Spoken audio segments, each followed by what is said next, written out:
તાજેતરમાં ખોટા medical claim કરી રૂપિયા ખંખેરવાના કૌભાંડમાં વિવાદમાં આવેલી ઉનાની મહેતા હોસ્પિટલ સહિત રાજ્યની 7 હોસ્પિટલને પીએમજેએવાય યોજનામાંથી આરોગ્ય વિભાગે સસ્પેન્ડ કરી દીધી છે। પીએમજેએવાય યોજના અંતર્ગત ગીર સોમનાથના ઉના તાલુકા શહેરની નામાંકિત જીવન જ્યોત આરોગ્ય સેવા સંઘ ટ્રસ્ટ સંચાલિત મહેતા હોસ્પિટલને પણ સસ્પેન્ડ કરવામાં આવી છે। તો ઉના તાલુકાની એકમાત્ર ટ્રસ્ટ સંચાલિત સૌથી મોટી સુવિધા ધરાવતી આ એકમાત્ર હોસ્પિટલ છે કે જે મહેતા હોસ્પિટલથી ઓળખાય છે। આ હોસ્પિટલ પહેલા પણ અનેક વખત વિવાદોમાં આવેલી છે।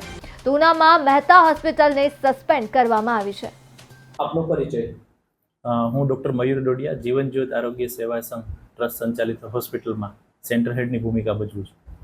વાત કરવામાં આવે તો જે પીએમજેવાય યોજના હતી એ અહીંયા પહેલા કાર્યરત હતી અને કોઈ કારણસર એ યોજનાને લઈને આ હોસ્પિટલને સસ્પેન્ડ કરવામાં આવી હતી। શું છે સમગ્ર મામલો?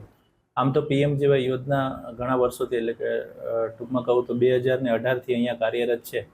છેલ્લા જુલાઈ 2024ની અંદર જે ઇન્સ્પેક્શન કરવામાં આવ્યું તે દરમિયાન જે એમ્પેનલમેન્ટની ગાઈડલાઇન હોય એ ગાઈડલાઇન મુજબના અમુક સર્ટિફિકેટોની અપૂર્તતા હોવાના કારણે આ યોજના અત્યારે અમારી હોસ્પિટલમાં આપણી હોસ્પિટલમાં સસ્પેન્ડ છે।